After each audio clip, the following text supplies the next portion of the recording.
आदरणीय विक्रमदादा सावंत यांच्या प्रचाराच्या निमित्तानं या ठिकाणी उपस्थित असलेले सर्व मान्यवर आणि उपस्थित असलेले सर्व मतदार बंधू आणि भगिनींनो, खऱ्या अर्थानं वेळ फार कमी आहे, त्यामुळे जास्त काही बोलणार नाही. पण मी तुम्हाला एक सांगू इच्छितो, या तालुक्यामध्ये जमदारे साहेब समन्वय आणि त्याचबरोबर अजून इच्छुक भाजपचे चांगले उमेदवार असताना सुद्धा ज्या दिवशी भारतीय जनता पार्टीला अतिशय शून्य असा उमेदवार या तालुक्यामध्ये असताना बाहेरचा उमेदवार लादण्याची वेळ आली, त्याच दिवशी आदरणीय विक्रम तालुक्यामध्ये प्रचंड बहुमताने विजय झाले. मी तुम्हाला सांगू इच्छितो, आज मी तुम्हाला सांगू इच्छितो, जत तालुक्याच्या कानाकोपऱ्यामध्ये जावा, अगदी तुम्हाला मी नाव घेऊ शकतो. आमडी सारख्या गावामध्ये जवळजवळ 80% सर्व राजकीय गट विसरून आम्ही सर्वजण एकत्र आलेलो आहोत. त्याचबरोबर तुम्ही मोकाशवाडी असू द्या, बागावाडी असू द्या, शेगा असू द्या, अशा बऱ्याचशा गावामध्ये सर्व नेत्यांकडे राजकीय गट विसरून आलेले आहेत. या तालुक्याचा सर्वांगीण विकास करण्यासाठी आदरणीय विक्रमदादांनी कधीही जातीपातीचा विचार केलेला नाही. या तालुक्यामध्ये धनगर समाज असू द्या, मराठा समाज असू द्या, लिंगायत समाज असू द्या, मुस्लिम समाज असू द्या, कोणत्याही सगळ्या पाठीशी उभा राहणं आपलं तुम्हाला समजतं. म्हणून तुम्हाला माझी सर्वांना विनंती आहे, या आटपाडी तालुक्यातून जो एक आपल्याला पार्सल पाठवले, तुम्ही आटपाडी तालुक्यात कधीतरी जाऊन बघा. या तालुक्यामध्ये अक्षरशः रस्ते नाही, गावामध्ये पिण्याच्या पाण्याची सोय नाही, उन्हाळ्यात सगळ्या गावाला पाण्याचा टँकर फिरवतोय. आणि तो व्यक्ती जर आपल्या तालुक्यात येऊन भूक आपला देत असेल की मी या तालुक्याचा दुष्काळ पुसतोय, या तालुक्यात दुष्काळ या महाराष्ट्राचे माजी जलसंपदा मंत्री माननीय नरेंद्र पाटील साहेबांनी यापूर्वीच पुसलाय.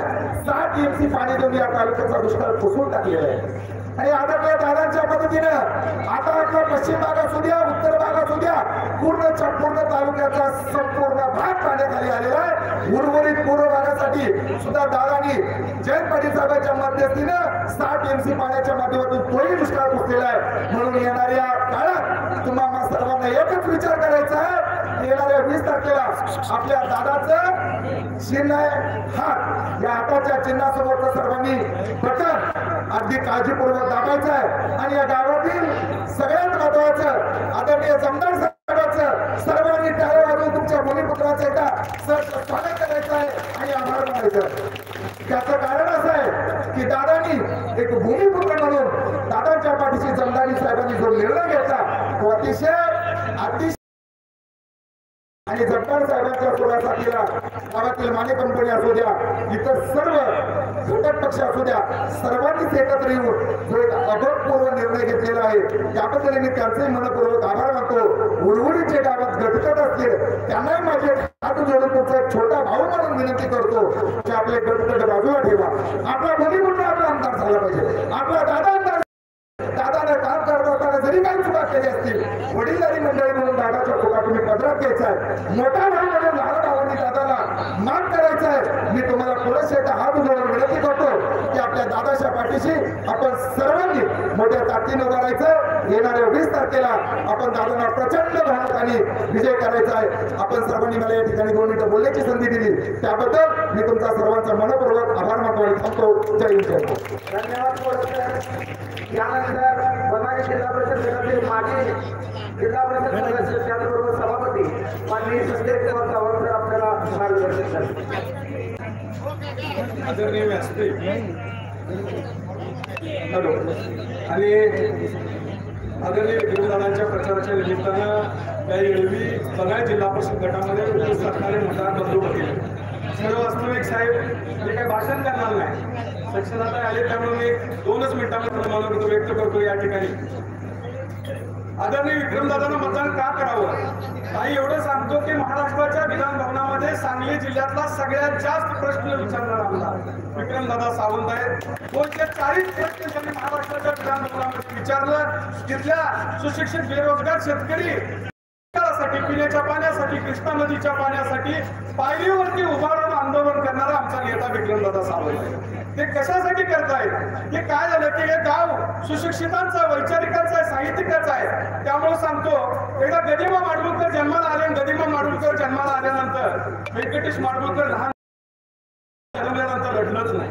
रडलं नाही म्हटल्यानंतर गदिमा इथं आमच्या मानदेशामधले अतिशय महाराष्ट्रातले थोर साहित्यिक कवी आणि ते रडलं नाही. 2 तास झालं, 3 तास झालं, सगळी मंडळी म्हणली बाळ रडत नाही म्हणजे बहुतेक बाळ आपल्या हाती लागलं नाही. आणि मग सगळ्यांनी विचारलं आता पुढच्या विधीची तयारी करा. म्हणजे ते बाळ आता त्या ठिकाणी हे करायची, विधी करायची, पुरायची तयारी झाली. तेवढ्यात तिथली एक जुनी सुईण आली, जुनी आजी आली. ती म्हणली थांबा जरा, गडबड करू नका. तिनं काय केलं, पटकीनं तव्यावर ते उलटून टाकवलं आणि ती उलटून घेऊन आली आणि सरका बाजूला म्हणली त्या बाळाच्या बिंबीजवळ चटका दिला. चटका दिल्या बाळ जोरात रडायला लागलं. बाळ जोरात रडायला लागल्यावर मग वाटलं सगळ्यांना, ती आजी म्हणली की बाळ जिवंत आहे. आणि त्यावेळेला व्यंकटेश माडगुळ सारखा माणूस भविष्यामध्ये महाराष्ट्राचा आद्य कवी आणि महर्षी वाल्मिकी म्हणून नावावर आला. आयुष्यभर त्याने गीत रामायण लिहिलं, गीत रामायण गायलं. लोकांनी विचारलं गदिमा दुष्काळात जन्माला आलाय पण तुम्ही इतकं चांगलं का गाताय. त्यांनी सांगितलं मी मेलो होतो, मी जिवंत आहे का नाही हे बघण्यासाठी मी जन्मल्या माझ्या बिंबीला त्या ठिकाणी बुलतुण्याचा चटका दिलेला आहे. तो गरम चटका मला भासलेला आहे. त्यामुळे मी आयुष्यभर गायलंच पाहिजे. तसं दुष्काळाचे चटके 15 ते 20 वर्ष आम्ही जन्मल्यापासून या भागातल्या लोकांचं, या भागातलं जीवन, त्या दुष्काळाचा चटका विक्रमदादांच्या मनाला बसला होता. म्हणून विक्रमदादा त्या ठिकाणी विधानसभेमध्ये आपला आवाज उठवत राहिला, त्या ठिकाणी आपले प्रश्न मांडत राहिला. मी एवढंच सांगतो की हा तालुका अत्यंत दुष्काळाचा तालुका आहे. काट्याच्या बांधानं फिरणाऱ्या शेतकऱ्याला उसाच्या लबलबच्या बांधानं फिरावं असं वाटतंय. आणि एवढं सांगतो या गावाचं एक महात्म्य की या गावामध्ये ताई मोगऱ्याची शेती केली जाते. या ठिकाणी आमचे रवी किरण पवार म्हणून एक अतिशय हुशार असा शेतकरी, सुशिक्षित शेतकरी, एवढीसा वेल लावला बारी त्याचा वेलू गेला गगनावर आणि मोगरा फुलला. तिथला मोगरा जगामध्ये एक्सपोर्ट होतोय. म्हणजे सुगंधाची कीर्ती आहे, कष्टाची कीर्ती आहे. आणि जाताना एक सांगतो, दादाच्या हातात चिन्हाला मतदान का करावं, काय असतं. ग्रामीण भागातनं दादाने अनेक पिकअप शेड उभा केले. शाळांच्या पूर्ण मुली शाळेत सुटल्या, पावसात सुद्धा कुमारायच्या म्हणून ओंकार इंग्लिश स्कूलला आणि मला वाटतं संवादनगरला 2 पिकअप शेड बांधले. आमच्या गावात एक पण मिळाला नाही. तर त्या ठिकाणी एसटीच्या महामंडळाने एकदा जनता गाडी सुरू केली होती आणि जनता गाडी सुरू केल्यानंतर काय झालं, मुली शाळेला जायच्या. कधी महामंडळाचे ड्रायव्हर थांबवायचे नाही, गाव टू गाव स्टॉप घ्यायचे. मंडळाच्या मॅनेजरच्या लक्षात आलं गावगाड्यातला शेतकऱ्याच्या मुली सगळी जत्रा आली पाहिजे, शहरात आली पाहिजे. त्यावेळेला त्यांनी एसटीवर एक बोर्ड लावला, हात दाखवा गाडी थांबवा. म्हणून जनता गाडी सुरू केली. लोक हात दाखवायला लागली, गाडी थांबली, पुन्हा शहरात चालली. विक्रमदादांची गाडी असे हात दाखवा गाडी थांबवा, तुम्हा आम्हाला सगळ्याला जनतेला बरोबर घेऊन जाणारी ही जनता गाडी आहे. विक्रमदादाच्या हात चिन्हा पुढे मतदान करावं एवढी विनंती करतो. आणि सक्षमताईचं 1.5 दिवसाचं कोण उसाचं चेहऱ्या चपाट्याला अतिशय चांगलं भाषण आहे ते ऐकावं एवढी विनंती करतो आणि या ठिकाणी थांबतो. जय हिंद, जय महाराष्ट्र. धन्यवाद. यानंतर राष्ट्रवादीची तो माननीय विवेक कोकरे साहेब. आमच्या कोडीत साहेबाला भाषण करू द्या. आमच्या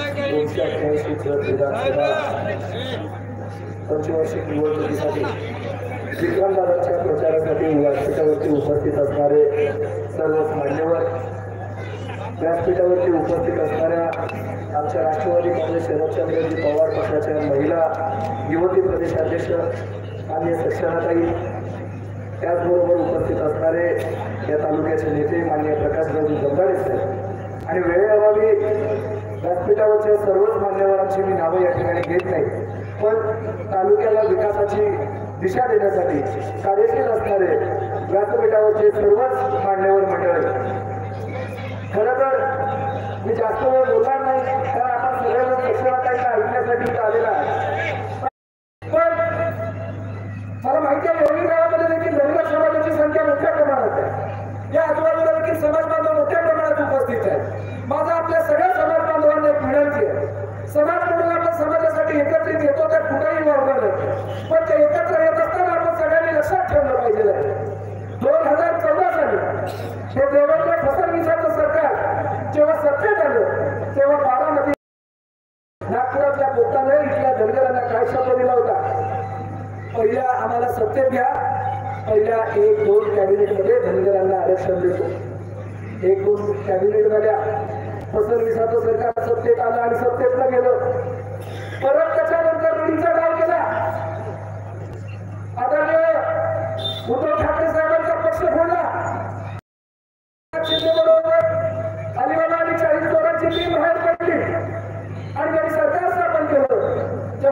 शांत बसले नाही. पुढे त्यांनी ठरवलं की या देशाचे नेते या राज्याला दिशा देण्याचं काम त्यांनी केलं. त्या आदरणीय शरदचंद्रजी पवार साहेबांचं घर जोडायचं आणि पवार साहेबांचं राज्यातलं महत्व कमी करायचं. अरे पण त्या नागपूरच्या बांधवायला माहीत नव्हतं पवार साहेब म्हणजे काय फक्त बारामतीचं एक कुटुंब नाही, तर पवार साहेब म्हणजे महाराष्ट्राला मिळालेला एक विचार आहे. त्यांनी अजित पवारांना फोडलं आणि घाणेरड्या प्रकारचं राजकारण करून परत सत्तेत आले. पण सत्तेत आल्यानंतर देखील शेवटच्या टप्प्यामध्ये त्यांना धनगरांचा जिहार अमुक प्रमुख ह्या गोष्टी सुटायला लागल्या. लोकांच्या तोंडावरती त्यात कोणतंही तथ्य नव्हतं. म्हणजे वेळोवेळी वारंवार धनगर समाजाला फसवायचं, प्रत्येक वेळी समाजाला फसवायचं आणि मग समाजाने आपल्या उद्योग कुठं करायचा हेही मला तुम्हाला या निमित्तानं सांगायचं आहे. हे फसवण्यात काय यशस्वी होतात, हे तुम्हाला वारंवार फसवतात. आपल्या कुणाला तरी एखाद्याला सोबत घ्यायचं, एखाद्याला विधान परिषदेची उमेदवारी द्यायची, एखाद्याला विधान परिषदेला आमदार करायचं, विधानसभेची तिकीट द्यायचं आणि त्यावेळेला या सगळ्याच्या बदल्यामध्ये माझ्या भोळ्या भावड्या धनगर समाजाने त्यांचा उदो करायचा हे चित्र त्यांनी पाहिलं होतं. त्याच्यामुळे त्यांचे असे प्रकार वाढत गेले. पण माझ्या तालुक्यातल्या तमाम लोकांनी आता ठरवायचं आहे ही निवडणूक आपल्या अस्मितेची आहे, आपल्या अस्तित्वाची आहे.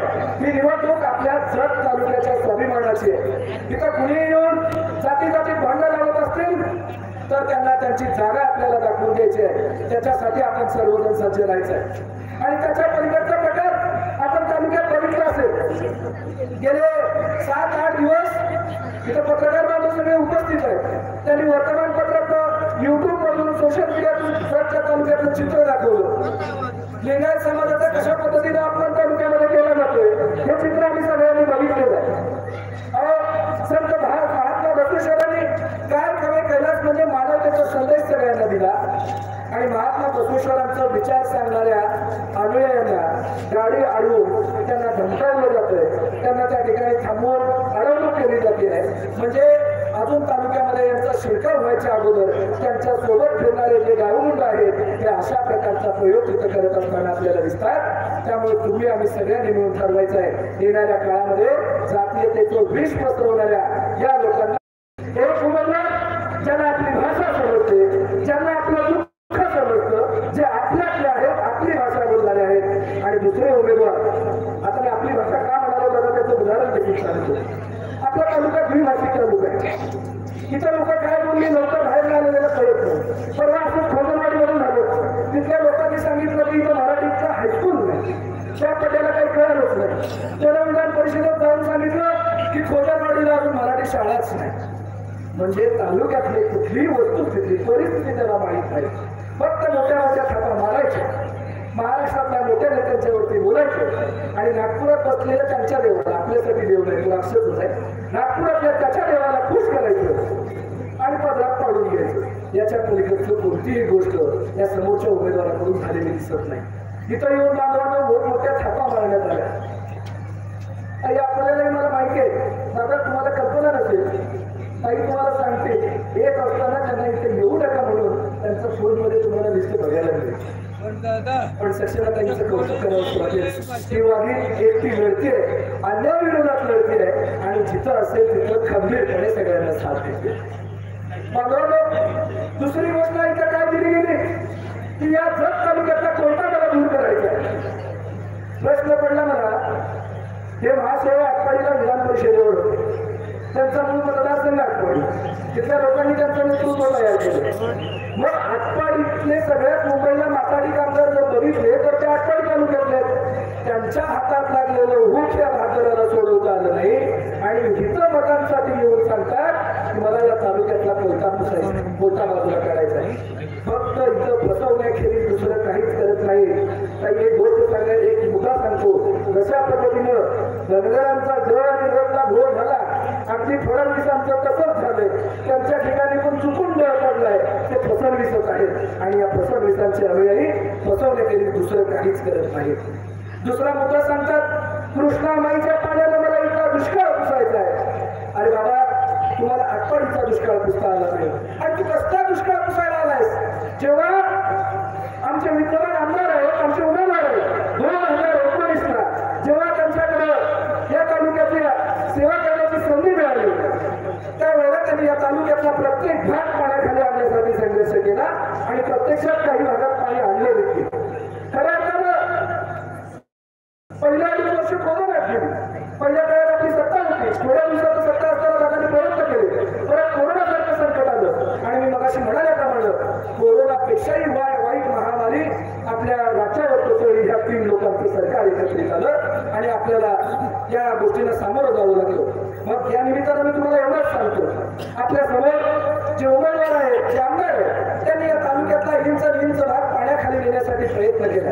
जत तालुका भौगोलिकदृष्ट्या मोठा आहे, त्यांच्या परिणाम जास्तीत जास्त या तालुक्यात काम करण्याचा प्रयत्न दादांनी केलाय. आपण सगळ्यांनी मिळून मी आता जास्त बोलणार नाही, वेळ फार झालेला आहे, पण जाता जाता शेवटी एवढंच सांगतो, या तालुक्याच्या अस्मितेसाठी आपला स्वाभिमान जपायचा असेल तर, कारण आमचे जमदाडे साहेब मोठमोठ्या ऑफर नाकारल्या आणि जतचा स्वाभिमान स्वीकारला. त्यामुळे आपण सर्वांनी देखील या जत तालुक्याच्या स्वाभिमानासाठी, आपल्या अस्मितेसाठी, माझ्या माई बहिणींचं संरक्षण करण्यासाठी आणि खऱ्या अर्थानं तालुक्याचा प्रत्येक भाग इंच पाण्याखाली जायचा असेल तर आपण सर्वांनी येणाऱ्या 20 तारखेला हाताच्या पंजा या चिन्हासमोरचं बटन दाबायचं आहे आणि दादांना प्रचंड मताने निवडून द्यायचं आहे. आणि शेवटी एवढंच सांगतो, फक्त 4 दिवस राहिले. आता ही जबाबदारी दादांची एकट्याची नाही, वेळ कमी आहे. आपण सगळेजण मिळून आजपासून आत्तापासून कामाला लागूयात. प्रत्येकाला सगळेजण सांगूयात, आपल्या तालुक्याच्या उज्ज्वल भविष्यासाठी हाताचा पंजा लक्षात ठेवूयात आणि दादांना प्रचंड मताने निवडून देऊयात. एवढंच या निमित्तानं सांगतो आणि थांबतो. जय हिंद, जय महाराष्ट्र. धन्यवाद काँग्रेस आहे. त्यानंतर सांगली जिल्हा मध्यवर्ती सहकारी बँकेचे संचालक माननीय प्रकाशराव दुधाणे.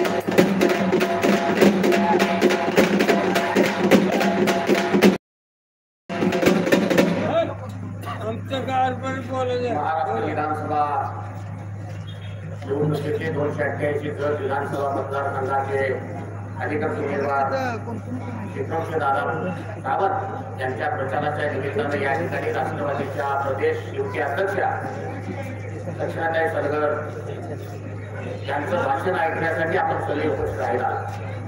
या सभेच्या निमित्तानं उपस्थित असलेले सन्माननीय व्यासपीठावरील सर्व पक्षाचे पदाधिकारी, आपण येणवी आणि येणवी पंचक्रोशीतील सर्व वडीलधारी मंडळी, तरुण मित्र, माता भगिनी, इलेक्ट्रॉनिक आणि प्रिंट मीडियाचे सर्व पत्रकार बंधू, येणाऱ्या 20 तारखेची निवडणूक ही आपल्या जत तालुक्याच्या स्वाभिमानाची आणि अस्मितेची निवडणूक आहे. एवढ्यासाठी या जत तालुक्यामध्ये 2,90,000 मतदार असताना सुद्धा भारतीय जनता पार्टीकडून इथं जत तालुक्याच्या भूमिपुत्राला उमेदवारी न देता ज्याची अजून 2 वर्षे आमदारकी शिल्लक आहे अशा माणसाला जत मध्ये उभा करून आमच्यावरती अन्याय केला.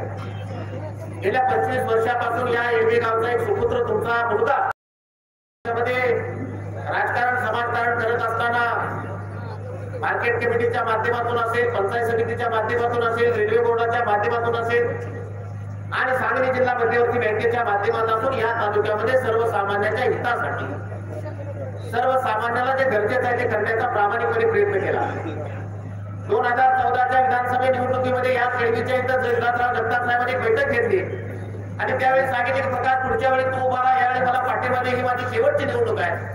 म्हणून 2014ला मी विक्रमसिंह दादा सावंतांच्या विरोधात विलासराव जगताप साहेबांच्या बरोबर काम केलं आणि विलासराव जगताप साहेब या तालुक्याचा आमदार झाले. 5 वर्षाच्या कालखंडामध्ये काम करत असताना 2019 मध्ये विधानसभा 5-6 महिने राहिली म्हणल्यानंतर आणि लोकसभेच्या निवडणुकीमध्ये खासदार संजय काकाला या ठिकाणी 78,000 मतांनी मिळालं आणि त्यानंतर विलासराव जगताप साहेबांची परत भूमिका जाहीर झाली की मला परत लढायचं आहे आणि त्यावेळी विलासराव जगताप साहेबांना भारतीय जनता पार्टीला तिकीट दिलं आणि त्यांचा पराभव झाला. त्यानंतर 2024 आलं तर अजूनही विलासराव जगताप साहेब ते इच्छुकच आहे. परंतु 2021 ची निवडणूक झाल्यानंतर चंद्रकांत दादांनी बोलवलं, सत्कार केला, जिल्हा बँकेला निवडून आलाय म्हणून आणि सांगितलं तुम्ही विधानसभेची तयारी करा, तुम्हाला उमेदवारी देतो. देवेंद्र फडणवीस साहेबांनी बोलवलं, सत्कार केला, सांगितलं तुम्ही विधानसभेची तयारी करा, तुम्हाला उमेदवारी देतो. म्हणून आपण या जत तालुक्याची विधानसभा लढण्यासाठी भारतीय जनता पार्टीचं काम करत राहिलो. 2014 पासून 10 वर्षामध्ये भारतीय जनता पार्टीचा विचार या तालुक्यामध्ये रुजवून या तालुक्याचं काम चांगलं करण्याचा प्रयत्न केला. परंतु ज्यावेळी तिकीट देण्याची योग आला त्यावेळी तिकीट या ठिकाणी माझ्यासारख्या किंवा तमाडगडाचा रवी पाटलासारख्या कार्यकर्त्याला न देता या तालुक्यामध्ये बाहेरचा उमेदवार लाभला गेला. मग बंधूंनो निवडणूक कशासाठी? या तालुक्यामध्ये कोण भारतीय जनता पार्टीला उमेदवार मिळत नव्हता का? उमेदवारी जाहीर झाल्यानंतर मग देवेंद्र बावनकुळे साहेबांचा फोन आला, प्रकाश आंबेडकर साहेब मुंबईला या, फडणवीस साहेबांची आपली चर्चा करूया, बघूया काय.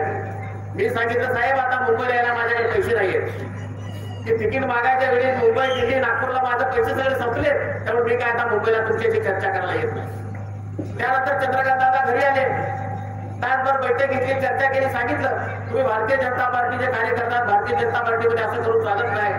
भारतीय जनता पार्टी त्याला उमेदवारी देते, त्याला दमदाडे साहेब प्रकारचं काम करावं लागेल. तुम्हाला काय झालेला खर्च देतो, निवडणूक या निवडणुकीमध्ये तुम्हाला प्रमुख यंत्रणा तुमच्या ताब्यात देतो, तुम्हाला भारतीय जनता पार्टीचा प्रमुख करतो, सत्ता आली तर एखादा महामंडळ देतो. पण मी म्हटलं साहेब मला सगळं द्यायची ना, मी हे करत असताना या तालुक्यातल्या सर्वसामान्यांसाठी कधी लाचेगिरी केली नाही, कधी दलाली केली नाही. गेल्या 25 वर्षामध्ये चांगल्या कार्यकर्त्याचे कार्यकर्ता म्हणून काम करत राहिलो. त्यामुळे तुमची पद आणि तुमचं पैसे नको मला, मला माझा स्वाभिमान जपायचा आहे, मला तुमच्या भारतीय जनता पार्टीमध्ये कशासाठी दाबला ते, कशासाठी हुकुमशाही. या हुकुमशाहीला विरोध म्हणूनच ती झाल्यानंतर या तालुक्यामध्ये वेगवेगळ्या लोकांना मी बैठका घेतल्या, लोकांचं म्हणणं ऐकून घेतलं आणि लोकांनी सांगितलं की दमदाडे साहेब ज्या भारतीय जनता पार्टीनं तुमच्यावरती अन्याय केलाय, ज्या उमेदवारामुळे तुम्हाला या ठिकाणी तुमची उमेदवारी चुकवायला लागल्या, त्या उमेदवाराला जर या ठिकाणी हद्दपार करायचा असेल तर तुम्ही विक्रमदादांच्या पाठीशी राहा. म्हणून आपण म्हणतो या ठिकाणी निर्णय घेतला, जत तालुक्यातला एक भूमिपुत्र म्हणून विक्रमदादांच्या पाठीशी राहाव्या. या तालुक्यातलं जे आमच्यात पार्सल आलंय त्या पार्सल हद्दपार करू. अहो त्यांची 2 वर्ष आमदारकी शिल्लक आहे. माझी काही गोपीचंद पळेकर शेठला विरोध नाही, धनगर समाजाला विरोध नाही, परंतु माझा विरोध आहे या भारतीय जनता पार्टीच्या प्रवृत्तीला, माझा विरोध आहे देवेंद्र फडणवीसांच्या हुकुमशाहीला, माझा विरोध आहे देवेंद्र फडणवीस साहेबांनी लादलेल्या या जत तालुक्याच्या उमेदवारीला. हा स्वाभिमान जपण्यासाठी मी विक्रमदादांच्या पाठीशी उभा राहिले बंधू. आणि माझी येळवी गावातल्या सर्व बंधूंना विनंती आहे की 3 नंबर वार्डामध्ये आमचं मराठ्याचं एकच घर आहे, आजूबाजूला सगळी धनगर समाजाची घर आहे. पण गेल्या 15-20 वर्षापासून आम्ही गुन्ह्या गोविंदाने राहतोय. प्रत्येक सोसायटीला किंवा ग्रामपंचायतच्या घरातला एक सदस्य एकच मराठ्याचं घर आहे. हे तुमच्या सगळ्या धनगर बांधवांच्या आमच्यात कधी मतभेद नाही. धनगर आहे, मराठा आहे, लिंगायत आहे, दलित आहे, कधी भेदमत आहे. या सुद्धा निवडणुकीमध्ये तुम्ही मतभेद करू नका अशी माझी विनंती आहे. काय गोपीचंद शेठला आपल्या जतमध्ये बोलायची इच्छा होती. 2007 साली त्यांनी करगणीची जिल्हा परिषद लढवली, त्या त्यांच्या मतदारसंघामध्ये पराभव झाला. 2012ला करगणीची जिल्हा परिषद लढवली, त्या ठिकाणी त्यांचा पराभव झाला. 2014ला विधानसभा लढवली, खानापूर आटपाडी मतदारसंघ त्यांचा आहे, त्या ठिकाणी पराभव झाला. 2019ला सांगली लोकसभेची लोकसभा खासदारकी लढवली, जत तालुक्यातल्या जनतेनं त्यांना 52,000 मतं दिली. 2019 नंतर 2023 पर्यंत याने जत तालुक्यातल्या या 52,000 मतदारांचा कोणाचाही कधी विचार केला नाही. हे तुम्ही सांगून ठेवा मला, कधी कोणाला विचार केला. त्यानंतर 2021ला बारामतीमध्ये विधानसभेची निवडणूक लढवली, त्या विधानसभेमध्ये 40-45% धनगर समाज आहे. बांधवांनो, धनगर समाज बारामतीच्या विधानसभा मतदारसंघामध्ये त्या ठिकाणी त्यांचं डिपॉझिट सुद्धा जप्त झालं. लक्षात ठेवा, त्या ठिकाणी त्यांचं डिपॉझिट सुद्धा जप्त झालं. आणि अशा माणूस आमच्या जत मध्ये उभा राहतोय. माझ्या घरामध्ये 7 निवडणुका लढले. गेल्या 25 वर्षामध्ये ग्रामपंचायत, सेवा सोसायटी, मार्केट कमिटी कोलवाडा, त्यानंतर पंचायत समिती, त्यानंतर जिल्हा मध्यवर्ती बँक, पण एक निवडणुकीत मी पराभूत झालेलो नाही. याचा अर्थ आम्ही सक्षम असताना आमच्या मानावरती तुम्ही सुरा ठेवलाय तर तुम्हाला इथं हद्दपार केल्याचे आम्ही सोडणार नाही. अशा प्रकारची विनंती आपण सर्वांना करतो. जातीपातीपेक्षा विकास हा महत्वाचा आहे. या तालुक्यातली जनता गरीब आहे. या गरीब जनतेला विकास करण्यासाठी चांगल्या माणसाची गरज आहे. चांगल्या माणसाच्या विचारावर राहणं गरजेचं आहे. या तालुक्यातला भूमिपुत्र असणं गरजेचं आहे. तुम्हाला एखादं काम लागलं तर माझ्याकडे चिला, मी नाही भेटलो दादाकडे जाचीला, बाबासाहेब तात्याकडे जाचीला आणि संजय सावंतकडे जाचीला आणि या तालुक्यातल्या वेगवेगळ्या माणसाकडे जाचीला. तुमचं एखादं काम लागलं तर भविष्यामध्ये तुम्हाला झऱ्याला लावावं लागेल. तिथे भेटते का नाही सांगणार नाही, सांगता येणार नाही बंधू. त्याच्यामुळे आपण या ठिकाणी सक्षमपणे चांगला विचार करूया की या तालुक्यामध्ये चांगला विचार केला पाहिजे. या तालुक्यामधला तालुका हा सगळ्या समाजाला बरोबर घेऊन चालणारा तालुका आहे. छत्रपती शिवरायांनी जे आम्हाला शिकवण दिलेली आहे की बहुजन समाजाला बरोबर घेऊन जायचं. छत्रपती शिवाजी महाराजांनी 12 बलुतेदारांना सर्व जाती धर्माला बरोबर घेऊन त्या काळी 100-125 वर्षापूर्वी राज्यकारभार केलाय. आपण तर आता या काळाची माणसं आहोत. आपण सुद्धा करताना सर्व जाती धर्माला बरोबर घेऊन जायचं काम गेल्या 25 वर्षामध्ये आपण केलेलं आहे. त्यामुळे माझी आपल्या सर्वांना विनंती आहे की एरवी गावानं मला खूप काय दिलंय. एका सर्वसामान्य शेतकऱ्याच्या मुलाला या एरवी गावानं मला खूप दिलंय. मला अभिमान आहे मागच्या ग्रामपंचायतीचे निवडणूक झाल्यानंतर जाहीर केले केळवी गावामध्ये सोसायटी ग्रामपंचायत कोणत्याही निवडणुकीमध्ये दमदार कुटुंब भाग घेणार नाही. त्या गावाच्या कार्यकर्त्याला सन्मान मान सन्मान देऊन त्या ठिकाणी काम करण्याची संधी देऊया. म्हणून माझी या निवडणुकीमध्ये आपल्याला विनंती आहे की बनाळे या जिल्हा परिषद गटामध्ये एक प्रकार दमदारीचं गाव म्हणून तुमचा अभिमान म्हणून जास्तीत जास्त मताधिक्य हाताच्या पंचाच्या पुढचं बटन मारून त्या दादाला दिल्या. केळवी गाव हे जातीवाद आहे. जरी धनगर समाज बहुतांश असला तर आपण दाखवून द्यायचं आहे केळवी गाव हे जातीवाद नाही. केळवी गाव हे विकासाच्या बरोबर आहे. केळवी गाव हे जातीवादावर कधीच गेलेलं नाही आणि जाणारही नाही. विकासाच्या वाटेवर जाणारं गाव आहे. या गावाच्या पाठीमागे सर्व जनता आहे आणि या ठिकाणी चांगला उमेदवार आहे. त्याच्या पाठीमागे आम्ही सगळेजण उभा राहणार आहे. अशा प्रकारची विनंती आपण सर्वांना करतो. निश्चितपणानं या ठिकाणी महाविकास आघाडीचं सरकार सत्तेवर येणार आहे. या राज्याचे राष्ट्रवादीचे प्रदेश अध्यक्ष आदरणीय जयंत पाटील साहेब हे या राज्याचे मोठे मंत्री होतील. त्याचबरोबर दादाचे बंधू विष्णू कदम साहेब या ठिकाणी ते एक मोठे मंत्री होतील. त्या ठिकाणी जर सत्तेत असल्यानंतर या तालुक्याचा आमदार त्यावेळी सत्तेच्या सोबत राहील त्यावेळी आपल्याला सुद्धा त्यांच्याकडून वेगवेगळी कामं करून घेण्याची धडक किंवा कामं करून घेण्याची धमक आपल्यामध्ये निर्माण होईल. म्हणून दादाच्या पाठीमागे आपण उभा राहायचा आहे. मी लोकसभेला खासदार संजय काकांचा प्रचार केला. एक मोठ्या प्रमुख या तालुक्याचा एक प्रमुख कार्यकर्ता म्हणून खासदार संजय काकांचा प्रचार केला. विशाल दादाला विरोध केला होता. पण ते विशाल दादा का मोठ्या मानाचा जो वसंत दादाचा नातो आहे त्यांनी घरी येऊन सांगितलं की प्रकाश तुझ्यासारख्या कार्यकर्त्याची गरज आहे. तू या भारतीय जनता पार्टीच्या जातीवादी पक्षामध्ये वावत जाऊ नको.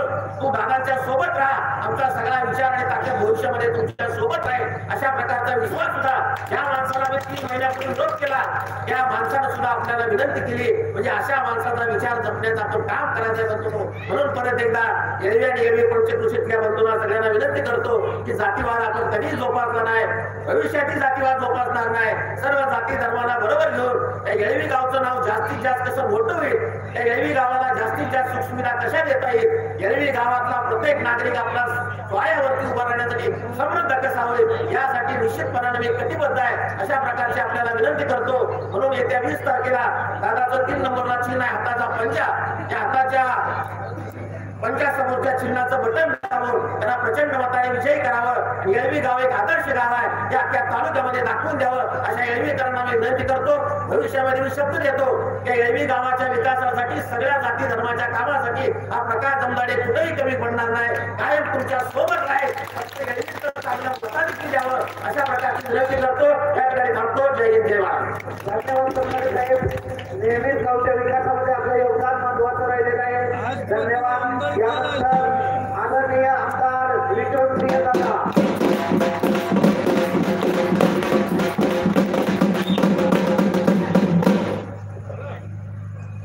येणाऱ्या 20 तारखेला होणाऱ्या दर विधानसभेच्या निवडणुकीच्या प्रचाराच्या निमित्तानं आजच्या आपल्या सभेला संबोधित करण्यासाठी राष्ट्रवादी महिला काँग्रेसच्या प्रदेशाध्यक्ष सन्माननीय दक्षिणाताई सलगर ज्याने आत्ताच आपलं मनोगत व्यक्त केलं ते आपल्या गावचे सुपुत्र आणि डीसीसी बँकेचे संचालक सन्माननीय दमदाडे साहेब, या विचारमंचावर उपस्थित असणाऱ्या या गावच्या प्रथम नागरिक सन्माननीय अंकलीताई आणि या ठिकाणी उपस्थित असणारे सर्वच महाविकास आघाडीचे घटक. कारण बराच वेळ झालेला आणि आपण ज्यांचं भाषण ऐकण्यासाठी आपण या ठिकाणी बराच वेळ बसलेला त्यांनाही या निमित्तानं संधी देणं क्रमप्राप्त. हे या निमित्तानं आपल्याला एकच सांगेल की ज्या पद्धतीनं 2019 ते 2024च्या दरम्यान आपण सगळ्यांनी माझ्यावर विश्वास ठेवून, महाविकास आघाडीवर विश्वास ठेवून आणि काँग्रेस पक्षावर विश्वास ठेवून जी या तालुक्याचा कुटुंब प्रमुख जी काही जबाबदारी तुम्ही आपण सगळ्यांनी दिली त्याला साजेसे काम या गेल्या 5 वर्षाच्या कालावधीमध्ये आपण झालेलं आपण पाहतो. जत तालुका हा कायमस्वरूपी दुष्काळी तालुका म्हणून ओळखला जातो. तर या तालुक्याची ओळख गेल्या 5 वर्षाच्या कालावधीमध्ये आपल्याला पुसताना सुद्धा या निमित्तानं आज अभिमानानं सांगावं की जी जबाबदारी आपण सगळ्यांनी सोपवली त्या जबाबदारीच्या माध्यमातून या तालुक्याला पाणी मिळालं पाहिजे ही भूमिका पहिल्या दिवसापासून काळापासून आपण बघितलेलं आहे की या तालुक्याला पाणी मिळालं पाहिजे, या तालुक्यातल्या लोकांचा दुष्काळ या निमित्तानं हटला पाहिजे, ही भूमिका प्रामुख्याने माझी.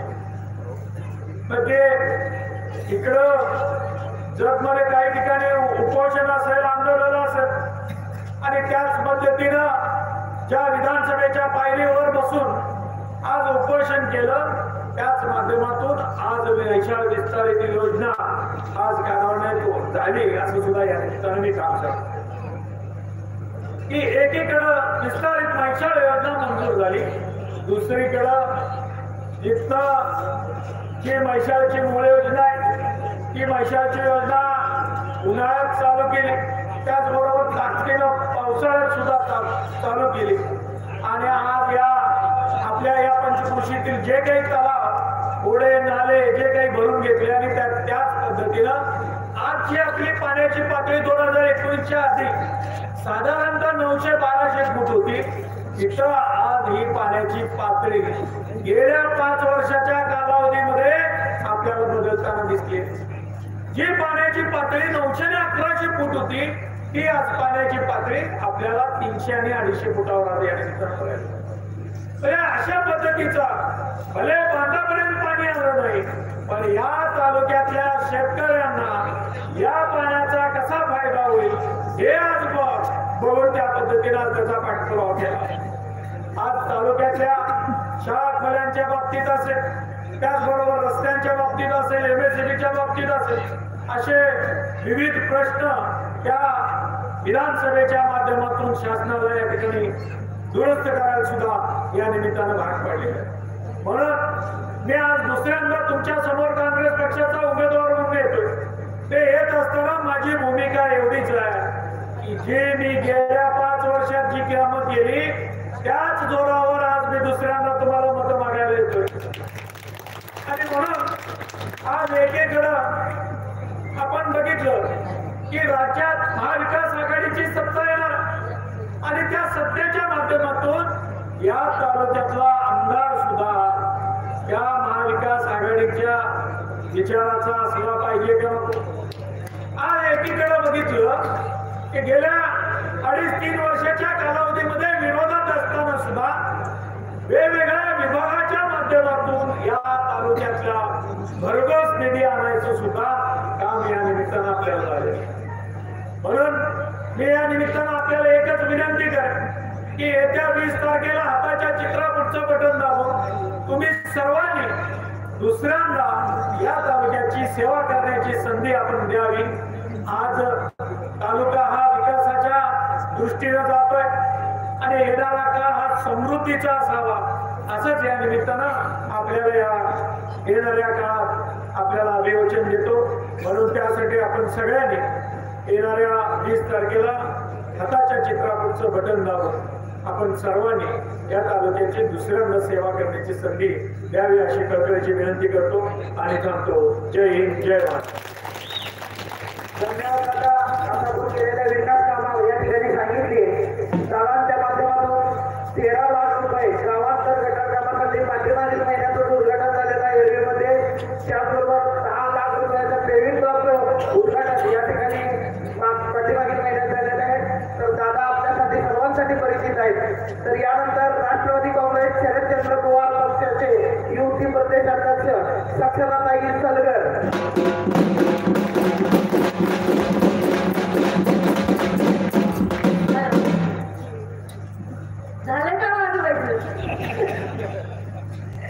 नमस्कार.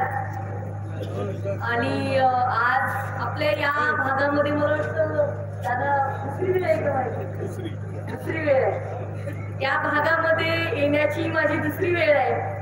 आणि खरं सांगते तुम्हाला, मी आवर्जून मला इकडे बोलावलं की मी नेहमी येत असते. असं काही नाही की मी आवर्जून याच वेळेस आले, हे मला क्लिअर करू द्या. तुमच्यापैकी बरेचसे लोक ज्येष्ठ आहेत, या व्यासपीठावर आहेत, समोर आहेत. मागच्याही विधानसभेला मी आले होते आणि तेव्हा एक नाही, मी एक दादा कोकणे कुठे गेले, मी 2 ते 3 सभा घेतल्या होत्या.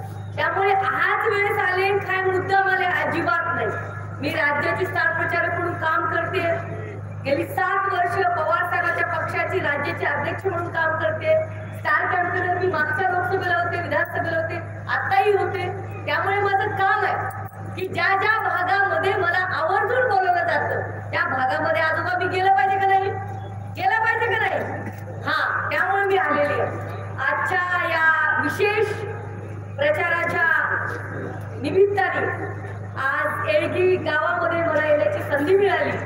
आणि प्लीज तुम्ही मला 5 वर्षाला एकदा बोलवत जाऊ नका, अधूनमधून बोलवत जा की. बरोबर आहे का नाही? आवाज येत नाही, जेवले नाही काय?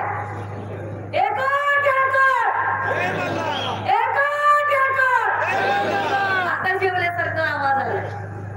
या ठिकाणी व्यासपीठावर उपस्थित असलेले माझे बंधू, महाविकास आघाडीचे अधिकृत उमेदवार आदरणीय सावंत साहेब, या ठिकाणी उपस्थित असलेली ज्यांनी अतिशय मुद्देसूद भाषण केलं, सांगली डीसीसी बँकेचे संचालक माझे बंधू विवेकदादा कोकरे, उपस्थित सर्व अंतलगी मॅडम, सभापती साहेब, तुमचं तर मला भाषण खूप आवडलं. म्हणजे गरिबांचं तुम्ही जे सांगितलं ते मी माझ्या हृदयामध्ये नोट केलेलं आहे. कारण आम्ही सुद्धा लोक उन्हाचे चटके खाणारे लोक आहेत. त्यामुळे ही गोष्ट माझ्या मनामध्ये घर करून गेली. गरिबा का मोठे झाले? चटका खाल्लेला आहे. आम्ही माणसं का खरी आहोत? उन्हाचे चटके खाऊन आमच्या शेळ्या मेंढ्या सांभाळतो आणि कष्टाचा खातो. म्हणून आपण चांगलं रे चांगलं म्हणतो. आधी तुमचं चांगलं होऊ द्या, मग आमचं चांगलं होऊ द्या. असा हा समाज. आज मला आवर्जून या ठिकाणी महाविकास आघाडीचे उमेदवार म्हणून दादांचा अभिमान वाटतो. कारण विक्रम भैयांनी मागच्या 5 वर्षामध्ये जे काम केलेलं आहे ते जनतेच्या प्रेमातून मला दिसलं. मगाशी मी उमदीला गेले होते. उमदीला कर्नाटक राज्याचे उपमुख्यमंत्री आणि अतिशय चांगले नेते, म्हणजे तुम्हाला सांगते कर्नाटकातच नाही, इकडं सुद्धा आपल्या महाराष्ट्रामध्ये ज्यांचा डंका आहे, ज्यांना ते डी.के. शिवकुमार साहेबांच्या सभेला मी उपस्थिती लावली. मला त्या ठिकाणी विक्रम भैयांनी मोठेपणाने माझी ओळख करून देताना मला आवडलं तुमचं की सक्षणाताई ह्या राज्याच्या पवार साहेबांच्या पक्षाच्या अध्यक्ष युवतींच्या, आणि त्यांनाही भाषण करायचे. डी.के. साहेबांनी मला शेक हँड केला आणि मला प्लीज आप जाइए और भाषण दीजिए मुझे पसंद आहे. तर मला आवर्जून सांगायचंय, मुंबई असेल, एळगी असेल, तालुका असेल, ही जत विधानसभा असेल, ज्या पद्धतीचं वातावरण मला इथं पाहायला मिळतंय, मला असं वाटतंय की सर्वांनी ठरवलेलं आहे, हारे पंजा आएगा पंजा. येणार का नाही? येणार का नाही? मी तुम्हाला सांगते, मी का म्हणते, इथं कुणावर टीका करण्यासाठी मी आलेली नाही, अजिबात आलेली नाहीये. मागच्या वेळेस सुद्धा मी आमचा आघाडी आणि आमची आत्ताची महाविकास आघाडीच्या कॅन्डिडेटचा प्रचार करायला होते. आताही मी आमच्या महाविकास आघाडीच्या कॅन्डिडेटचा प्रचार करायला, कारण आमच्या पक्षाची विचारधारा राष्ट्रवादी काँग्रेस पार्टी असेल, भारतीय काँग्रेस असेल आणि स्वर्गीय बाळासाहेब ठाकरेंचा शिवसेना ओरिजिनल पक्ष असेल, त्याचे अधिकृत उमेदवार विक्रमदादा सावंत आहेत. बाकीच्यांनी जे पक्ष काढलेले आहेत ते चोरते. त्यांनी पवार साहेबांचा सभापती साहेब पक्ष चोरला का नाही मला सांगा. अहो काका, आणि अजून वर तोंड घेऊन म्हणतात आम्ही त्या पक्षाचे अध्यक्ष आहेत. अरे लाज वाटली पाहिजे. पक्ष चोरणारे चोरटे, तुम्हाला सुप्रीम कोर्टाने सांगितलं की खाली लिहावं लागतं, हे चिन्ह न्यायप्रविष्ट आहे घड्याळाच्या खाली. हे घड्याळ चोरी का माल आहे आणि चोरी पद्धत नाही. बरोबर आहे का नाही काका? तुम्ही जुनी जाणीव माहिती. यांनी पक्ष फोडले, बाळासाहेब ठाकरेंचं नाव घ्यायला कोणाची मदार नव्हती महाराष्ट्रामध्ये. बाळासाहेबांच्या माघारी या ड्युट्यांनी स्वतःला एकनाथ आणि ती तसले कॅन्डिडेट बाजूला सांगून असेल ना, काय ते काय गाडी काय डोंगर. आता बघ म्हणा कसं घरात बसवते सांगूला. ठरवलंय त्या बापूला सुद्धा घरी बसवायचं ठरवलंय. मी सांगते, आजच ठरलंय त्या सांगोल्यामध्ये सुद्धा खात्रीनं मी सांगते, डेअरिंगनं मी सांगते की तिथं फक्त आणि फक्त गणपताबांच्या विचारांचा वारसा निवडून येणार. आम्हाला माहित नाही की दुसरा तिसरा कॅन्डिडेट कोणता आहे, ही माझी वैयक्तिक भूमिका आहे. मी घाबरत नाही म्हणायला. आणि विक्रमदादा हक्क आहे तो, डॉक्टर बाबासाहेब देशमुखांचा हक्क आहे त्या मतदारसंघात निवडून येण्याचा. आणि तुम्ही त्यातला आपण सगळेजण चांगल्या विचारांचे लोक निवडून आणायचे आणि गद्दारांना धडा शिकवायचा आहे. काय केलं हो भारतीय जनता पार्टीने मला सांगा तुम्ही? कुठल्या तोंडानं हे लोक तुम्हाला मतदान मागतात? 10 वर्ष झालं मी ऐकते आरक्षण आरक्षण आरक्षण. अरे आरक्षणाचं झालं काय? कुठे माझं घोंगडं भिजवत ठेवलंय? हा प्रश्न तुम्ही बीजेपीला विचारला पाहिजे. तुमचं नाव घेतात, सत्तेत येतात आणि परत विसरून जातात. अहो यांना गाणी सुद्धा म्हणून जसं पाण्याला गाणी म्हणावं लागतात. पहिल्या दिवशी जन्माला तसं या माणसाला सारखं पाळणा म्हणावं लागतोय. ये धोंड दे वरवाटा. पण या वरवाटांना, या धोंड्यांना जरा लाजा नाही येत. अरे असती तर 10 वर्षात आरक्षणाचं तरी काढलं असतं. माझ्या धनगर बांधवाचा एक खासदार नाही का म्हणतात? का आम्हाला दुःख वाटत नाही का? मला दुःख वाटत. का नाही देत तुम्ही आरक्षण? महाराष्ट्रामध्ये दुसऱ्या नंबरचा आमचा समाज म्हणता आरक्षण नको यांना, आमचा खासदार नको. तुम्ही सिद्धरामय्या साहेबांची काल सभा घेतली. सिद्धरामय्या साहेब धनगर समाजाचे कर्नाटकाचे मुख्यमंत्री आहेत, त्याचा आम्हाला साथ दिला. इकडे एक खासदार नाहीये. का मोदीजींना वाटत नाही प्रत्येक वेळेस इलेक्शनला यायचं, खोट्या थापा द्यायच्या? इस बार हम ये करेंगे. सारखं सारखं ते ऐकून ऐकून आमचे कान किट्ट झाले. मुद्दाम माड्याला यायचं. सोलापूर भागामध्ये एलकोट एलकोट जय मल्हार. लोक वाटतं बघा बघा मोदी कसं बोलायला लागले. काय कौतुक वाटतं. आमची साधे भोळी माणसं आहेत. तुम्हाला असं वाटतं की त्यांनी एलकोट एलकोट जय मला आमचं हृदय भरून येतं की बघा मोदीजींनी भंडारा लावला, बघा घोंगड्यांवर घेतलं, बघा हातात काठी घेतली. अरे भंडारा लावला पण चुना लावून गेला, त्याचं काय? तो हिशोब कोण विचारणार? तुम्ही काय विसरता हे सगळं? किती दिवस हे लोक आपल्याला फसवणार आणि पुन्हा अशा पद्धतीच्या बलंगना करून निघून जायचं. Hi bye tata good bye, तिकडे जायला मागू नको. झाले गेले मोदीजी. आपल्या हातात काय? काय आपल्या हातात? आणि काही लोक जिकडं खोबरं तिकडं चांगलं. त्या लोकांना काय तारतम्य सुरलेलं नाही. तुम्हाला लोकप्रतिनिधी म्हणून पाठवल्यानंतर तुम्ही आमच्या समाजाचे किती प्रश्न मांडले? मला विचारायचे भारतीय जनता पार्टीच्या आमदारांना, सगळ्या लोकप्रतिनिधींना, तुम्ही भारतीय जनता पार्टीचे आमदार म्हणून, खासदार म्हणून, लोकसभा असेल, विधानसभा असेल, किती प्रश्न मांडले? आरक्षणाच्या संदर्भात किती बैठका घेतल्या? का नाही आम्ही तुम्हाला विचारायचं?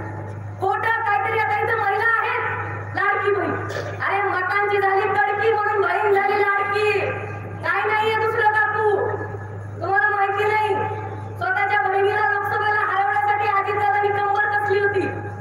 जेव्हा बारामतीकरांनी निब्बळ हवाला दिला तेव्हा जागेवर आली आणि म्हणून पुन्हा बहीण लाडकी झाली. लाडकी बहीण 1,500 रुपये. अरे काय करतात त्या 1,500 टिकल्यांचं? स्वाभिमानानं जगायला शिकणारी माझी पुण्यश्लोक आईला होळकर माता, माँसाहेब जिजाऊ, सावित्रीबाई फुले, फातिमाबाई शेख यांचा आम्हाला आदर्श वाटतो. रमाई यांचा आदर्श घ्या.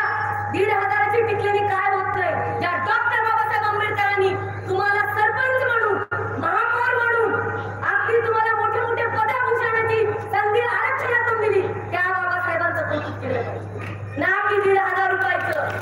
आणि मला तुम्हाला सांगायचंय, मी तर अशी आहे की कष्टाचं कोणाची पैठणी, कोणाचा हिरा म्हणजे दुसरा जास्त झाला, तू सोन्यावर पोळा, तुझ्या घरात आम्ही कोसळून काय आमच्या घरात. आता स्वाभिमानी बनला पाहिजे. सांगा त्या तिघाडी खोके सरकारला 1,500 रुपये देऊन महिलांना तुम्ही मत विकत घेऊ शकत नाही. तुम्हाला वाढवायचं असतं तर महिलांचा सन्मान वाढवायचा होता. सरपंच काही तुम्ही सरपंच आहात. आज महिला कुठलीही सुरक्षित नाही.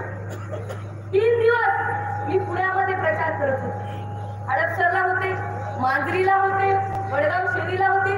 अहो मला लोक सांगतात इतका सुळसुळाट झालाय सुरक्षिततेचा महिलांच्या. कोयता घ्या, तुम्ही टीव्हीवर ऐकलं असेल. एक महिला मुलगी सुरक्षित नाही, त्याच्याबद्दल काहीतरी बोला.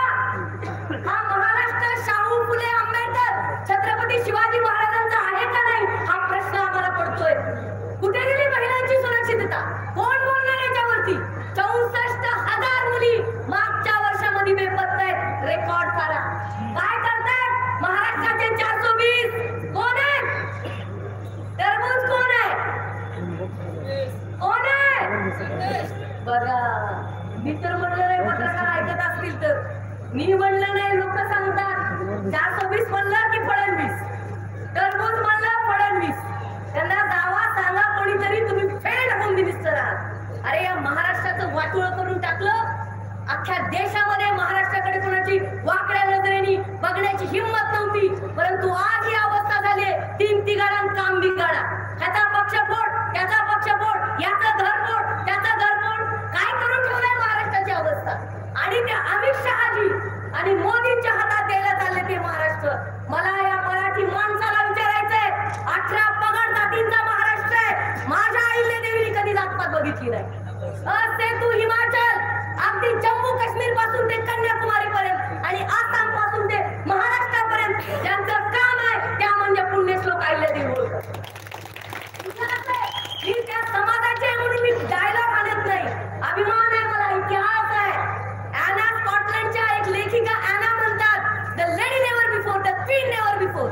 अशी महिला महाराणी झाली नाही. त्यांचा वारसा आपण सांगत असू तर आपल्याला स्वाभिमानानं जाती पातीच्या पलीकडे जाऊन काम करावं लागेल. अरे महाराष्ट्राची भाकरी खाता आणि गुजरातची चाकरी करता लाजा नाही वाटत? काय लागलं महाराष्ट्रामध्ये? पोळापोळी लाज नाही वाटत? चाकरी करता तोडापेक्षा मोठं बोल्ड स्टेटमेंट करते, मला भीती नाही वाटत. असतील ते देशाचे गृहमंत्री, पण असा तडीपार गृहमंत्री आम्हाला नको आहे, जो मराठी माणसाला चॅलेंज करतो, महाराष्ट्रामध्ये येऊन आमची माप काढतो. बाळासाहेब ठाकरेंचा पक्ष फोडतात, शरद पवार साहेबांचा पक्ष फोडतात. असे लबाड लांडगे गुजरातच्या वेशीवर पाठवून द्या, हे सांगायला मी तुम्हाला आले. आणि त्यांच्या चेहऱ्याचा पटंग सुद्धा जे काय ते आरेवाडीच्या बनात आमच्या खंडोबाच्या खोट्या शब्दात येतात, त्यांना सुद्धा पाठवून द्या, हे सांगायला मी आलेली आहे. विरोबाची खोटी शपथ. तुम्ही तर मगाशी सांगितलं महाराष्ट्राने बघितलेलं आहे ते काय आहे ते. माझी आई आली मतदान करू नका, माझे वडील आले मतदान करू नका, मग आताच का करा याचं उत्तर विचारा. किती तुम्ही भूमिका बदलणार आणि कशासाठी बदलणार मला सांगा ना तुम्ही. अरे माणूस खरा कोणता, जो आपला शब्द पालटत नाही, नीतिमत्तेने राजकारण केलं पाहिजे. फक्त समाज वेटीस धरून, समाजाला भुलून, भावनिक करून माझ्या बाजूला बरं कशासाठी उभे राहा. उभाच राहिले होते की राहिले होते का नव्हते मला सांगा. तुम्ही काय काम केलं सांगा मला, तुम्ही काय काम केलं. मगाशी विवेकची कोपरे कुठे तुम्ही मला म्हणलात, बरोबर आहे, आम्हाला फोन करायचे तुम्ही येऊ नका. तुम्हालाही फोन केले ना, म्हणून मी तुम्हाला यांनाही फोन केले. मला इथे आवर्जून आणि जबाबदारीने सांगायचंय, तुम्ही सगळे ज्येष्ठ माणसं आहात, यांना जरूर माझ्या शुभेच्छा आहेत त्या उमेदवाराला समोरच्या. पण मला एक सूचना करायची आणि ती सूचना प्रेमाची आहे. गुंडागर्दीत चालणार नाही. मागेही गुंडागर्दी केली, धमक्या देण्यात आल्या, अशा पद्धतीची गुंडागर्दी चालणार नाही. एकीकडे म्हणायचं तुम्ही आमच्या समाजात, मग समाजाची भगिनी पुढे गेलेली का नाही बघवत? माझा प्रश्न आहे तुमच्या इथे येऊन. आमच्या विरोधात बोलायचं नाही तर लोकांना आम्हाला फोन करून धमक्या द्यायला लावायच्या, त्याच्यावर गुन्हे सुद्धा नोंद झालेले आहेत. आम्हाला धमक्या, मला धमक्या, कशी महाराष्ट्रात फिरते बघू. मला सांगा त्यांना, अहिल्याची लेक आहे, नागाला लागेल तर गावात जेवण करेल. आणि हा दल बदलू नाहीये. एक एमएलसी फेकली की या पक्षात, एक एमएलसी एक राज्यसभा फेकली की त्या पक्षात. अशा राज्यसभा आणि एमएलसी माझ्या समाजावर मी ओवाळून टाकते. मी खोटं नाही बोलत. आधी समाज आहे, मग बाकीच्या सगळ्या गोष्टी. असं लोकांना वेठी धरून राजकारण होत नाही. लोकांना स्वतःला भावनिक करून राजकारण होत नाही. काय करेल तुमची एमएलसी? अरे 288 आमदार आहेत. किती पाठ आहे तो तुम्हाला नाव आमदारांचे सांगा मला तुम्ही. विवेकजी तुम्हाला किती पाठ, तुम्हाला किती पाठ आहे डायरेक्टचा? का पाठ राहतील? अरे कर्तव्यकारी असावं लागते. माणसाच्या मनगटात बळ असलं पाहिजे, स्वाभिमानाने जगलं पाहिजे. मग सक्षम आमदार नसताना सुद्धा विक्रम सावंत साहेबांना बोलावं लागतं. ही नीतिमत्ता आहे आमची. मोठेपणा सांगत नाही, खरंच नीतिमत्ता आहे आमची. कारण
तुमची नैतिकता प्रामाणिकपणा सोबत असतो तेव्हा महाभारतामध्ये लाखोचा सैनिक कुणाकडे दुर्योधनाकडे आणि अर्जुनाकडे काय होतं फक्त एकटा कृष्ण म्हणजे धर्म सत्य नैतिकता त्यामुळे कोण कुणाच्या बरोबर याला महत्व नाही और जब जंग लाजमी होती है तो लश्कर गिने नहीं जाते हा बाण आम्ही सांगतो त्यामुळे आताची विधानसभा ही निर्णायक विधानसभा आहे वैचारिकपणाची विधानसभा आहे आपल्याला वैचारिकतेला मतदान करायचंय आपल्याला महाराष्ट्र धर्म वाचवायचा आहे काय लावलंय नाटक बटेंगे कटेंगे अरे कसला बटेंगे कटेंगे थोतांडानू तुम्हाला काय मुद्दा नाही सापडत की विनाकारण त्या मुस्लिम बांधवावरती उठायचं बटेंगे कटेंगे मला सांगा तुमच्या शेजारी पाजारी मुस्लिम बांधव राहत नाही अहो केवढ्या गुन्ह्या गोविंदांनी काका केवढ्या गुन्हे गोविंदांनी माझ्या मैत्रिणी शाहिस्ता पठाण अन्नवी शेख फलक नुमा सगळ्या बेस्ट फ्रेंड माझ्या त्या आहेत एकदा सुद्धा मला कधी त्यांनी माझी जात विचारली नाही त्यांच्या घरी कधी ईद असेल तर पहिलं मला बोलवतात आमच्या तेरला मी धाराशिव उस्मानाबादची तांबोळी मावशी म्हणून मुस्लिम आहेत पहिला शिरखुर्मा रमजानीचा माझ्या घरी पाठवतात मला अभिमान आहे 18 पगड जातींचा कारण माझ्या आईला त्यांनी जात पात कधी केली नाही सगळ्या धर्माला घेऊन माहेश्वर वसवलं इंदोर राजधानी ही ताकद होती कारण 18 पगड जात सोबत हा छत्रपती शिवरायांचा महाराष्ट्र आहे छत्रपती शिवाजी महाराजांचे मावळे कोण तानाजी मालुसरे आठवली का कहाणी गड आला पण सिंह गेला कोण होते तानाजी मालुसरे विक्रम दादा ते धनगर होते धनगर योद्धा होते आणि आम्ही 3 माणसे एकदा तुम्हाला शब्द दिला भंडारा आम्ही घेऊन दिला की आम्ही तुमच्या सोबत राहणार परंतु सगळ्यांसमोर मी तुम्हालाही सांगेन उद्याच्या विधानसभेला जेव्हा तुम्ही आमदार व्हाल तेव्हा आमच्या धनगर आरक्षणाचा प्रश्न मांडावा लागेल आणि आम्ही तुम्हाला हे आमचा हक्क आहे मी स्वतः विचारणार हे लोक नाही तिकडे येणार मुंबईत मी असताना मी विधान भवनाच्या पायरीवर विचारेन की काय झालं आरक्षणासमोर अरे मला यांना उत्तर द्यायचे आता मागच्या आदित्य फतेपुरी भैया येस मला म्हणायचंय की आपल्याला असं विसरून नाही चालणार मराठा समाज असेल त्यांनाही आरक्षणाची गरज आहे गरीब मराठा समाजाला आरक्षणाची गरज आहे त्यांना सुद्धा आरक्षण मिळालं पाहिजे लिंगायत समाजाची जुनी मागणी आहे त्यांना सुद्धा आरक्षण मिळालं पाहिजे मुस्लिम समाजाचे त्यांना मिळालं पाहिजे आमचा कोणाच्याही आरक्षणाला विरोध नाही परंतु एवढी वर्ष जे आमचं आरक्षण भिजत पडलेलं आहे ते आम्हाला हवंय म्हणजे हवंय आणि त्यासाठी आम्ही संविधानिक लढाई सुद्धा लढतो आज खूप मुद्दे आहेत तुम्ही डीके शिवकुमार साहेबांना आणलं महिला बाल कल्याण मंत्री लक्ष्मी मॅडम त्या तुमच्याबद्दल किती चालवत मी ऐकत होते थोडस त्या कन्नडमध्ये आणि थोडं मराठीत बोलत होत्या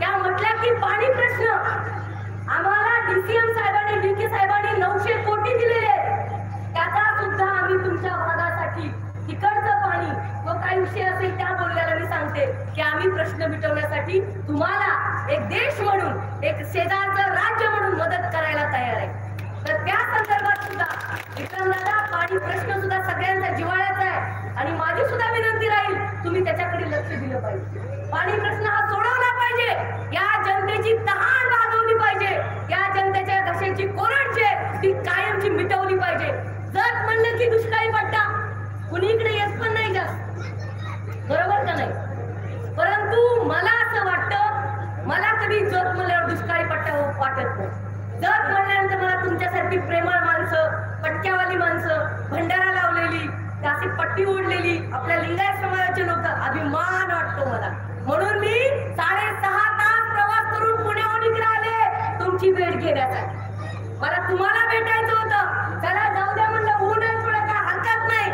पण पुणे तू विटा असं करत आम्ही इथपर्यंत आलो 6 तास गाडीत बसले होते पण मला तुम्हाला भेटायचं होतं आणि आज परत सांगते मला पुन्हा तुम्हाला भेटायला आवडेल देखणे ते चेहरे जे प्रांजळाचे आरसे गोरठे की सावळे याचं मोल नाही फारसे तुम्ही देखणे तो फाटका धोतर असेल बळका पटका असेल पण मन 24 कॅरेटचं आहे माझ्या लोकांचं आणि त्यामुळे मला तुम्हाला भेटायला यायला आवडेल मी विनंती करेन तुम्हाला मला आता परत जायचंय प्रवास आहे मला सभा आहे उद्या 4 नागपूरला 2 वर्ध्याला 2 नागपूरला काटोल आहे, हिंगणा आहे, आरवी आहे, हिंगण घाट आहे. त्यामुळे मला लवकर जावं लागणार आहे. मी तुम्हाला विनंती करेन की एक अतिशय सुसंस्कृत, अतिशय पारदर्शक यांचं मी भाषण ऐकलं. त्यांनी नाही टीका केली कोणावर, ते काय बोललेही नाही. तर तुम्हाला खरं सांगते, ते मला अजिबात म्हणले नाहीत की तुम्ही कुणावर टीका करा. त्यांनी मला एक कागद दिला होता. तुम्हाला सांगते किती म्हणजे खरंच सुसंस्कृतपणा म्हणावं लागेल. ते म्हणले, ताई तुम्ही कशावर बोला, महाविकास आघाडीचा जाहीरनामा सांगा, पंचसूत्री सांगा, कर्जमाफी 3 लाख रुपये देतो ते सांगा, 25 लाख रुपयाचा आरोग्य विमा देतो त्याच्याबद्दल बोला, एसटी प्रवास मोफत त्याच्याबद्दल बोला. तुम्ही वाचू शकता. त्या माणसाने मला असं नाही सांगितलं तुम्ही त्या माणसावर टीका करा, नाही बरं का. मी खरं सांगतो आणि म्हणून तुम्ही सुसंस्कृत आहात. जो महाराष्ट्र छत्रपती शिवाजी महाराजांना, डॉक्टर बाबासाहेब आंबेडकरांना, पुण्यश्लोक अहिल्यादेवी होळकरांना आणि बसवेश्वरजी मी म्हणते ते सुद्धा ज्या एवढ्या मोठ्या महापुरुषांनी महात्मा बसवेश्वर जातीपातीच्या पलीकडे समाज एकत्र यावा, एकोप्याने नांदावा म्हणून कष्ट केले, एवढे महान बसवेश्वरजी त्यांच्या स्वप्नातला महाराष्ट्र, अहिल्यादेवींच्या जी स्वप्नातला महाराष्ट्र होता, त्यांच्या विचारांची तुम्ही वारसदार आहात. कारण माझं नेहमी म्हणणं असतं, छत्रपती शिवरायांच्या घरात जन्माला आलात, भोसल्यांच्या घरात जन्माला आलात म्हणून कोणी भोसले होत नाही, कांबळ्यांच्या घरात जन्माला आलात म्हणून आंबेडकर साहेबांचे तुम्ही वंशज होऊ शकत नाही, आणि होळकरांच्या घरात जन्माला आलात म्हणून तुम्ही होळकरांचे वारसदार होऊ शकत नाही. वारसदार हा विचारांचा असतो, मग तो कुठेही असतो. आणि जेव्हा छत्रपती शिवाजी महाराजांनी स्वराज्याची निर्मिती केली, ती भोसल्यांची म्हणून, जाधवांची म्हणून नाही केली सामंतसाहेब. ती 11 पगड जातीच्या लोकांचं स्वराज्य होतं, ते हिंदवी स्वराज्य होतं, समतेचं स्वराज्य होतं. म्हणून सरपंचाई किरकणी तो विरोध आहे, तुम्ही इतिहासात ऐकत असाल. किरकणी कोण आहे?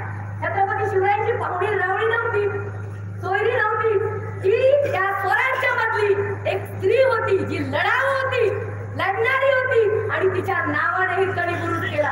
अशी ही संस्कृती आहे महाराष्ट्राची. त्यामुळे जातीपातीत अडकू नका, जातीपातीचं बोलू नका. जातीपाती काय, शेवटी काही मातीच आहे ना शिवाला, शेवटी जाताना आहे का नाही? बरोबर आहे का नाही? जरा बोला की. अंधारात काय ते समोर येऊन बोला, उजेडात लक्ष प्रकाशात. म्हणून तुम्हाला सांगते, जाती धर्म नाही. मला एवढी लहान असून कळतं की जातीपातीचं काय घेऊन बसतात. काळी माती महत्वाची. त्यामुळे सगळेजण आपण एक आहे, रक्त लाल आहे, जातपात काय, माणूस ही सगळ्यात मोठा धर्म आहे. त्यामुळे यदा यदासी धर्मसे ग्लानिर्भवति भारत, महाभारताचा श्लोक आहे. जे सत्य आहे त्यासाठी लढलं पाहिजे, लढा दिला पाहिजे, रणंगणात उतरलं पाहिजे आणि सत्याची लढाई केली पाहिजे. म्हणून मी बोलत असते नेहमी, मी सत्याच्या बाजूनी. आता बोलता बोलता विषय आला म्हणून सांगते, पवार साहेबांचे सत्य पुतणे पळाले का नाही? सक्षणा सलगर नाही पळाली, सक्षणा सलगर नाही पळाली, कारण विचारांची वारसदार आहे छत्रपती शिवरायांची आणि पुण्यश्लोक अहिल्यादेवी होळकरांची. भाषण नाही नुसतं करत, आम्ही तसं वागतो. आम्ही आमदार नाही, खासदार नाही, लाभाचं पद नाही, पण जेव्हा 84 वर्षाचे पवार साहेब थकलेले आहेत, त्या एकट्या म्हाताऱ्या माणसाला सगळेजण बघतायत घेरायला, तेव्हा माझ्यासारखी तरुणी पेटून उठली आणि म्हणली, साहेब राजीनामा देऊ नका. बघितलं असेल सभापती साहेब तुम्ही टीव्हीवर, आम्ही साहेबांच्या खांद्याला खांदे लावून होतो, तुम्ही लढा, महाराष्ट्रात आम्ही तुमची मान झुकू देणार नाही. तुम्ही जी टोपी घातली आहे ना, ती टोपी खाली न पडू देणं आमच्या मुलींचं काम असतं. ती प्रतिष्ठा जपणं आमचं काम असतं. ती टोपी कार राहिली पाहिजे म्हणून काम केलं पाहिजे, हे आमचं काम असतं. म्हणून आम्ही पवार साहेबांच्या सोबत आहे.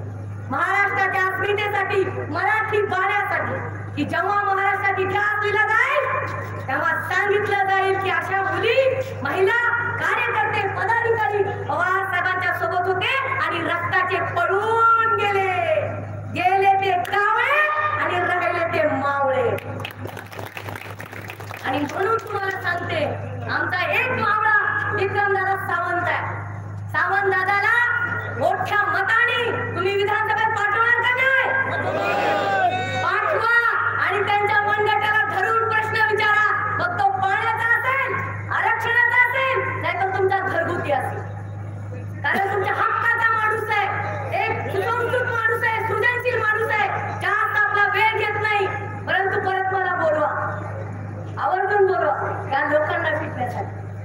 कुणीतरी मला म्हणा चला ताई भातवरण करा आमच्या घरी येऊन. भातवरण आवडतो मला. त्यामुळे तुमच्या सगळ्यांना भेटून मला आनंद झाला. अगदी मन भरून आलं. बऱ्याच येईल मी तुमच्या भागात. वाळवंटीन थोडं दुष्काळी असलं म्हणून काय झालं, मनाचा अंतक्रम प्रचंड हिरवळ असलेला आहे. त्यामुळे तुम्ही माझे लाडके लोक आहेत आणि आयुष्यभर राहाल. जय हिंद, जय महाराज, जय शिवराय, जय भीम, जय हरिदास, जय मल्हार. धन्यवाद लक्ष्मीबाई. या ठिकाणी सगळ्यांना खूप छान पद्धतीने संबोधित झाला. धन्यवाद. सर्व आव्हान आहे. जिल्हा परिषद गटातून आलेल्या सर्व कार्यकर्त्यांना परत एकदा